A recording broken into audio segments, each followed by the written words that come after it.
Nuestro querido corresponsal Francisco Espinel desde Colombia ha tenido la posibilidad de entrevistar ni más ni menos que con un mano a mano al presidente, mandato vencido, Álvaro Uribe Vélez, ¿sí? Una nota realmente imperdible que lo vamos a tener durante todo el programa. Solamente tomaremos algunos minutos cuando pasemos noticias de lo que está aconteciendo, también de manera coyuntural, sí. Pero la entrevista se la vamos a dedicar por completo a este mano a mano, reitero, imperdible, donde el expresidente habla de la situación actual de Colombia, de la situación con Venezuela, de con cuántas hectáreas sembradas de cocaína recibió el país, qué hizo al respecto, cómo luchó contra el narcotráfico, cómo trató de combatir el tema de la pobreza en Colombia, a cuánto ascendió el desempleo y la misma. Bueno, son temas realmente urticantes, la actualidad, el contexto geopolítico, su relación con el actual delfín que se dividió las aguas. Estamos hablando del presidente de Colombia, Iván Duque, de todo, realmente imperdible, programa especial en un mano a mano con un presidente de talla, sí, que hemos tenido los latinoamericanos, ¿sí? Sí, señor. Muy bien, entonces vamos a invitarlos. Nos introducimos en este tema, ¿no? Primera parte, ya le vamos a dar el pase entonces luego de las noticias que va a desarrollar Sergio Einitz, a la entrevista con el expresidente Álvaro Uribe Vélez de la mano de Francisco Espinel. Bueno, Horacio, Sergio, muy buenas tardes para todos. Estamos aquí en una grata y cordial compañía que es la del presidente Álvaro Uribe Vélez, expresidente de Colombia, que es muy conocido a nivel latinoamericano y hoy nos quiere acompañar precisamente en esta mirada que vamos a hacer de Colombia desde su análisis y desde su conocimiento. Presidente Álvaro Uribe, bienvenido, un saludo para Latinoamérica. Muchas gracias, Francisco, a todos ustedes, al equipo periodístico que los acompaña y a todos los latinoamericanos que los siguen. Un saludo con mucho afecto, con solidaridad. Ojalá podamos superar todas estas dificultades que se han agravado con la pandemia y especialmente recuperar la senda de crecimiento y de disminución de la pobreza, porque la pandemia nos ha hecho perder 10 años de disminución de la pobreza. Eso lo vamos a tener que recuperar en año y medio o 2 y acelerar la solución de la pobreza como un elemento fundamental de salvación democrática, estimado Francisco.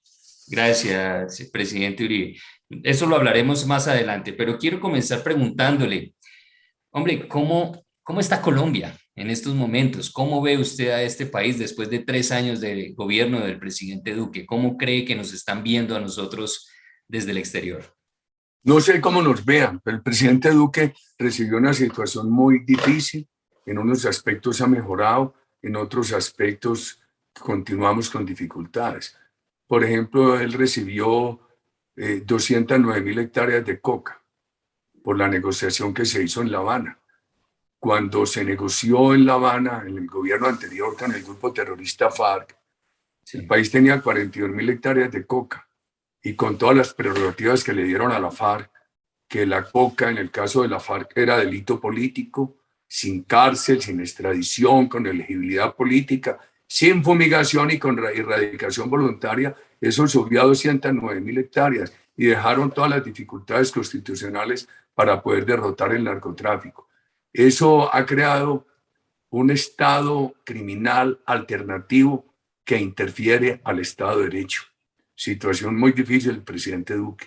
Recibió la economía muy deprimida, la mejoró sustancialmente con las reformas del 2018, como la reforma tributaria que bajó sustancialmente los impuestos, pero la pandemia afectó mucho la economía. El presidente Duque recibió la pobreza en el 34. El gobierno anterior la dejó subir del 27 al 34. Y la pandemia la ha subido al 42,5. Podría estar mucho más alta si no se hubieran tomado unas medidas. El partido nuestro, que es partido de gobierno, desde agosto del año pasado pidió unas medidas. Sí. Y esas medidas que pidió el partido nuestro el año pasado, pues no se tomaron. Ahora se acaban de tomar, han subido un poco los impuestos sin afectar los estímulos a la inversión. O sea que los han subido un poquito un poco sin afectar la confianza del sector privado para que la economía pueda recuperar su senda de crecimiento, y eso va a permitir ampliar la política social y volver por una senda, por un derrotero de reducción acelerada de la pobreza. En este momento yo diría que el país tiene una expectativa positiva porque la economía, en lugar de recuperarse en U, bajó hasta aquí, se mantuvo estable, sube, se está recuperando en V. Bajó y en este vértice empieza a subir muy aceleradamente. Ojalá se pueda ver rápidamente el fruto de la ampliación social que se acaba de aprobar en el Congreso de Colombia para que podamos contrarrestar eficazmente esta pobreza del 42,5%. El presidente ha hecho grandes avances en educación, grandes avances en infraestructura, en energía alternativa. Colombia el año entrante, Francisco, va a tener un 14% de la capacidad instalada de generación proveniente de energía solar y proveniente de energía eólica, estimado Francisco. Ok. Presidente, pero de todas maneras yo creo que usted es muy condescendiente también con el gobierno, porque digamos que no es para nadie desconocido que pues, la seguridad es un tema que nos ha podido afectar bastante, que ha crecido, que evidentemente se ha tomado las principales ciudades, quizás por los problemas de migración. ¿Podemos decir que está a la par, que lo está manejando, o definitivamente que se está rajando en esa calificación? A ver, con 3 años de gobierno no se debería hablar de la herencia. Pero es que los hechos heredados se mantienen. Sí. Son hechos continuados, como el narcotráfico, por el obstáculo constitucional que dejaron para eliminarlo. Ese es un tema que se mantiene. La impunidad absoluta que le dieron a la FARC. Hoy tienen ellos más de 4.000 reincidentes. Esa impunidad absoluta se convirtió en un mal ejemplo y vemos el crecimiento y la aparición de tanto grupo criminal. Por supuesto, el aumento de la pobreza. La inmigración venezolana, yo creo que el gobierno hizo lo correcto, recibirlos con generosidad. A este país no le lucía ningún otro camino, después de que en el pasado, 1,5 millones de colombianos llegaron a Venezuela. Ahora, a pesar de todas esas dificultades, el gobierno tiene que seguir mirando cómo va a recuperar totalmente la seguridad, porque las demoras que hubo en el paro nacional para enfrentar a los violentos causaron mucho escozor en el pueblo colombiano y no le dieron buena opinión al gobierno, es la verdad. Si usted me pregunta que el partido nuestro reclama seguridad, por supuesto. Nosotros creemos en 3 elementos, Francisco. La seguridad, que es un valor democrático, una fuente de recursos. La inversión privada, que es insustituible como fuente de recursos para el tercer elemento, la cohesión social. Entonces, cuando hay falla en alguno de los 3, el partido nuestro se resiente y protesta. Aunque usted ya lo ha tocado de alguna manera, presidente, yo que hiciéramos un balance precisamente de ese proceso de paz, pero quiero que miremos una cosa, y es esas publicaciones que están haciendo de conmemorar, por ejemplo, que hace no sé cuántos años murió Briceño, el mono Jojoy. ¿Cómo ve usted eso? Pues hombre, por lo menos debería haber frente a los muertos silencio, pero no homenaje a los terroristas. ¿Cuál es la razón del homenaje a Briceño? Eso dejó el proceso de paz. El proceso de paz lo que hizo fue debilitar a las Fuerzas Armadas, crecer el narcotráfico, justificar el terrorismo y crear mal ejemplo. O sea que lo de Briceño surge del proceso de paz. ¡Qué dolor! Sí, no es lógico. El proceso de paz no hubo. Hubo proceso de legalización del narcotráfico en cabeza de la FARC. Hubo proceso de impunidad absoluta y le dieron total impunidad a unos cabecillas de FARC. Si a mí me dicen es que el logro es la desmovilización de buena parte de la base de FARC, Para eso no se habría necesitado el proceso. Este país siempre ha sido muy generoso en las desmovilizaciones de bases de esos grupos criminales organizados. En el gobierno que yo presidí se desmovilizaron 53.000, 35.000 de los paramilitares y 18.000 de las guerrillas. Nunca hubo reformas constitucionales, no hubo sacrificio institucional. Sí. Los responsables de delitos atroces tuvieron que ir a la cárcel entre 5 y 8 años, no pudieron ir al Congreso y se le dio toda la atención a la base desmovilizada para que se desmovilizara buena parte de la base de FARC, que sería lo único rescatable de ese proceso. No se habría necesitado ese proceso ni el sacrificio institucional que le propiciaron a Colombia. La debilidad, pues la podemos ver nosotros precisamente en esos que volvieron a tomar las armas, ¿no? Y esa disidencia que hoy en día está en la selva colombiana otra vez delinquiendo. Y el ELN, que era un grupo muy reducido, Francisco, y este proceso lo volvió grandísimo. ¿Cómo le parece? Sí. Presidente, hablemos un poco sobre este tema de las protestas. Algo que no entendemos o que pues yo quiero preguntarle a usted, ¿cómo ve ese pensamiento que están teniendo los jóvenes actualmente? Es decir, están siendo adoctrinados, los están llevando, manipulando un poco desde las mismas aulas, se puede decir, o desde las redes sociales. ¿Qué análisis me puede dar usted precisamente de esa postura que están teniendo los jóvenes frente pues, a la ideología política, por ejemplo? Hablemos de la protesta en general y de la específica de los jóvenes. La protesta general. Nosotros respetamos la protesta y dividimos lo que es la protesta de la violencia. A la protesta, soluciones sociales, a la violencia, autoridad. Yo creo que hubo dos razones que en alguna forma explican la protesta. Una razón, el crecimiento de la violencia, de la pobreza por la pandemia. Y una segunda razón, que el gobierno a principios de este año insistió en una reforma tributaria que irritó mucho al pueblo colombiano. Nosotros pedimos que no la presentaran, que la retiraran a tiempo. Esos dos factores juntos llevaron a que muchos colombianos se lanzaran a protestar. Veamos la violencia. Así como esa protesta es en alguna forma espontánea, la protesta es premeditada. La violencia es premeditada. Puede ser un formato internacional, lo mismo de Chile, lo que vimos en Ecuador, en otras partes, pero aquí más vieja y aquí financiada por el narcotráfico.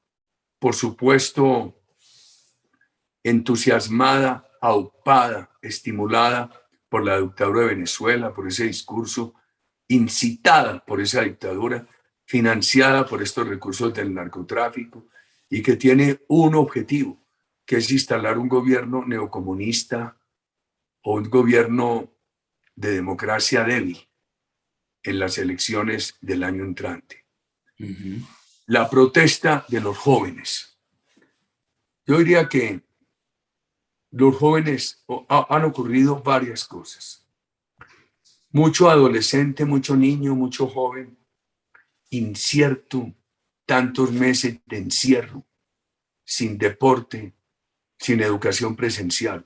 A un viejo como yo no le molesta vivir a través de estas plataformas como estamos usted y yo. Sí. Pero a uno también le hace falta la reunión con los ciudadanos. Imagínese usted el niño, el adolescente, el joven. Ese encierro yo creo que ha causado una tremenda ansiedad en los niños, en los adolescentes, en los jóvenes.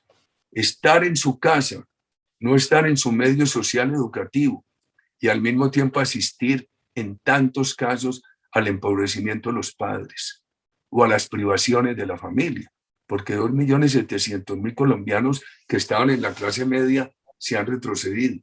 Yo creo que eso crea mucha ansiedad a todos los muchachos. Súmele a eso el desempleo juvenil del 23.5.1% y súmele el adoctrinamiento de una buena proporción del profesorado. Sí. Eso crea ahí un cuadro clínico bien preocupante que hay que atenderlo, Francisco, y hay soluciones en marcha. Es que precisamente sobre esa última parte que usted menciona, yo quería preguntarle. Vi por ahí un video en algún momento que algún joven a usted lo increpó, es decir, y vociferándole cosas, y la respuesta suya es el adoctrinamiento que está recibiendo usted. Es decir, no sabe la historia y usted lo único que está atendiendo es precisamente esos mensajes que le envían los profesores. ¿Qué cree que está pasando ahí, presidente? ¿En qué estamos fallando y por qué esa situación de posible manipulación de los mensajes de parte de maestros? Causas objetivas hay. Sí. Ya le acabo de explicar el encierro, la falta de educación presencial por la pandemia, empobrecimiento de las familias, desempleo de los jóvenes, etc. ¿Y por qué el adoctrinamiento de los profesores? Yo creo que el neocomunismo ha hecho en América Latina un trabajo para tomarse la justicia y para tomarse las aulas de clase. Entonces uno ve en mucho establecimiento colombiano y en muchos profesores, no en todos, y ojalá eso se pudiera recuperar, que más que enseñar y estimular valores cívicos, lo que hacen es adoctrinar y sembrar odio. Nosotros, por ejemplo, creemos en una sociedad con una economía fraterna. Ellos lo que hacen es infundir odio, y eso hay que contrarrestarlo. Hay que contrarrestarlo con teoría política y con praxis. De ahí que nosotros tenemos ilusión en lo que puede hacer el gobierno Duque ahora que se ha aprobado la reforma de la gratuidad universitaria para los 3 estratos de menores ingresos en Colombia, que se ha aprobado la reforma para poder subsidiar a la empresa privada el empleo de más de 500.000 jóvenes y otros programas que el partido nuestro está tramitando, que en toda universidad haya un programa de emprendimiento. Yo diría que para los jóvenes necesitamos 3 respuestas. Repetir la E 3 veces. Educación, empleo, emprendimiento. Y en esa tarea estamos. Por ejemplo, nosotros quisiéramos que ya Colombia tuviera en las 50.000 escuelas conectividad y que todos los bachilleres estuvieran graduando en bachillerato académico y técnico, Sí. y en inducción a la programación de computadores. Porque la tecnología ha derribado las fronteras. Frente a la tecnología no hay muros. Pueden poner algunos obstáculos los gobiernos como en Cuba. Entonces un muchacho bien formado en cualquier rincón se defiende y puede trabajar desde ese rincón. Nosotros seguimos trabajando todo esto. Tenemos otro proyecto en el Congreso de Colombia, el partido nuestro, para poder ampliar el contrato de aprendizaje y darle formación práctica a todos los universitarios, a todos los tecnólogos, a todos los bachilleres, etc. El problema de los jóvenes y el adoctrinamiento es muy grave, pero nosotros no nos podemos quedar en la crítica. Hay que buscarle soluciones, estimado Francisco. Okay. 3 veces la E: educación, empleo, emprendimiento. Interesante, presidente. Cambiemos de tema, presidente. Política migratoria. ¿Cómo se ha trabajado el tema de los venezolanos? ¿Cómo ve usted, pues, el tema del millón, más de 1.600.000, más de 1.800.000 venezolanos que se encuentran en las diferentes regiones de Colombia? ¿Cómo lo veo yo?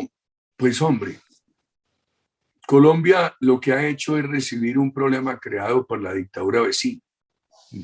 Y Colombia no podía cerrarle la puerta. En el pasado, cuando Venezuela era próspera, 1,5 millones de colombianos fueron allá y muchos encontraron buenas oportunidades. Parte de esta ola migratoria de reversa, yo creo que son hijos, nietos de esos colombianos que fueron a Venezuela, personas vinculadas en alguna forma con familias de nuestras fronteras, etc. Y Colombia no le quedaba alternativa que la alternativa humanitaria de recibirlos bien. Yo digo que hay que aplicarles el mismo código de derechos y de deberes que aquí a cualquier ciudadano colombiano. para estudiar, para atención en salud, para derechos laborales, igualito a los ciudadanos colombianos. Y para rechazar la violencia y el crimen, igualitos todos los ciudadanos colombianos o venezolanos en este territorio. Okay. Pero a Colombia no le hubiera sido una tarea, una acción discriminatoria, Francisco. Voy a poner una luminaria. Sí, señor.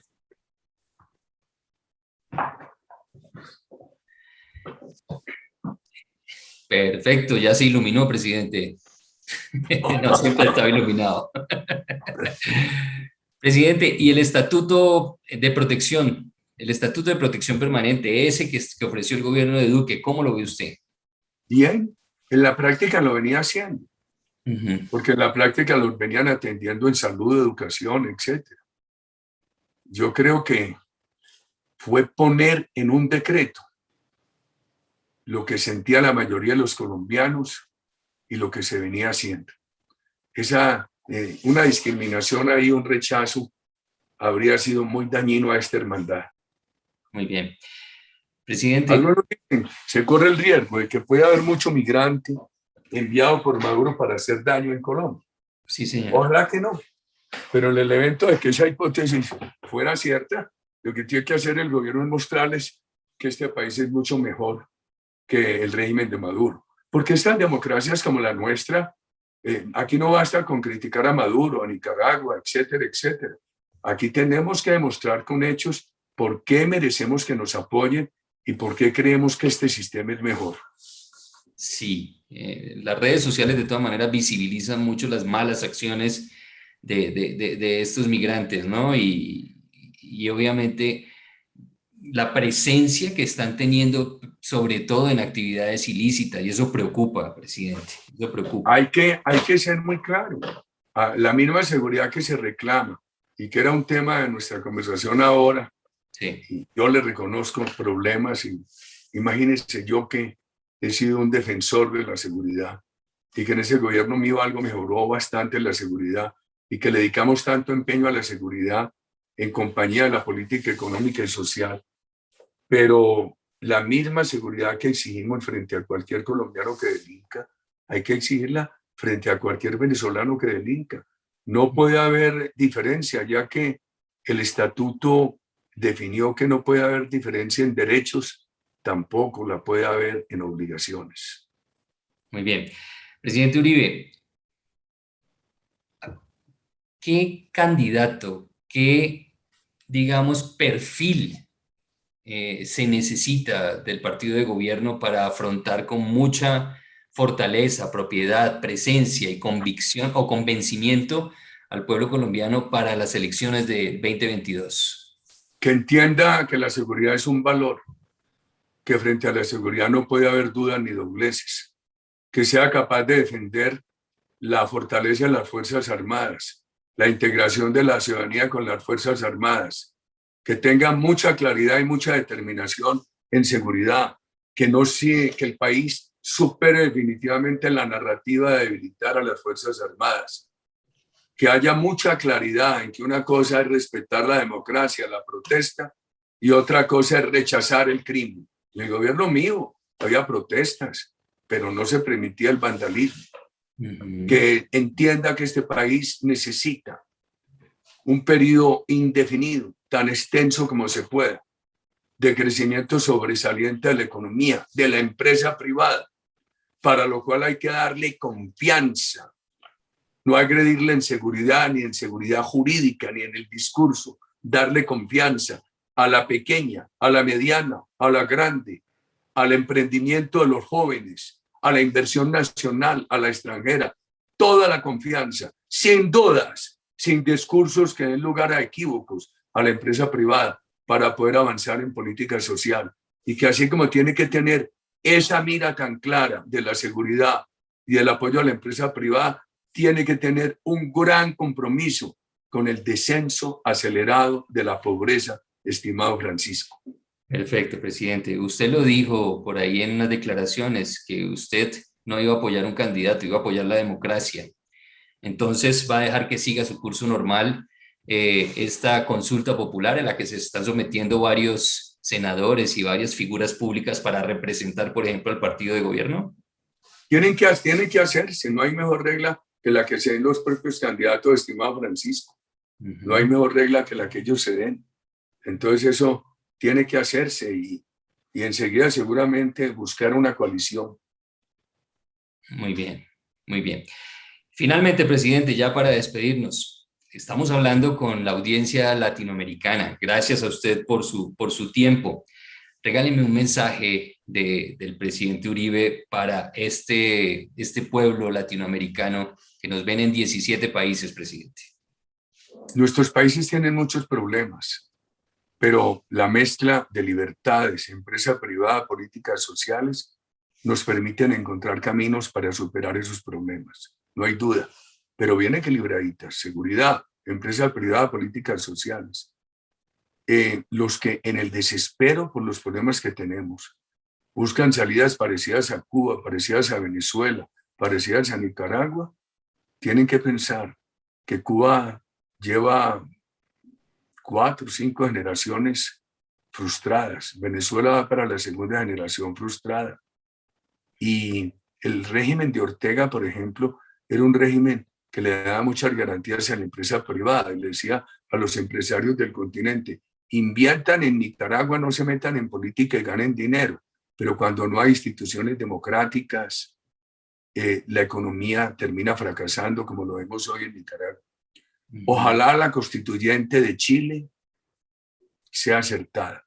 Que Chile está aquí con un Estado subsidiario en lo social, que quieren tener un Estado con una presencia en lo social, está bien. No lo aproximen al totalitario. Que me dicen algunos, no es que no van a expropiar, pero que tampoco le pongan unos bozales, unas mordazas a la empresa privada que la vuelvan inoperante. Porque para una democracia, la empresa privada expropiada hace tanto daño como la inoperante, porque deja al país sin recursos para las políticas sociales sostenibles. Es mi invitación a América Latina. Pongámosle cuidado a los jóvenes. Educación, emprendimiento, empleo. No deberíamos graduar un solo bachiller en América Latina que no fuera técnico. No deberíamos graduar un solo bachiller en América Latina que no tuviera una introducción a la programación de computadores. Toda universidad latinoamericana debería tener un programa de emprendimiento de alumnos y de exalumnos, y que los gobiernos a esos programas de emprendimiento los apoyen con fondos de garantía y también con recursos de capital semilla, estimado Francisco. Yo creo que aquí es teorizando y ejecutando. No hay manera distinta. La teoría sola, sin que se vaya validando en hechos, no produce credibilidad. Muy bien. Presidente Uribe, le agradecemos su tiempo, le agradecemos su espacio, su disponibilidad, esta ilustración que nos ha hecho en estos minutos para este público latinoamericano. Desde Argentina, Horacio y Sergio, que son nuestros conductores de programa, le mandan un saludo muy importante y toda la admiración, presidente. A Horacio y a Sergio mi saludo. He estado muy atento al proceso electoral de Argentina. Ojalá ese país salga adelante. Gracias, Francisco. Buenas tardes. Muy, muy amable. Bueno, buenas tardes para todos.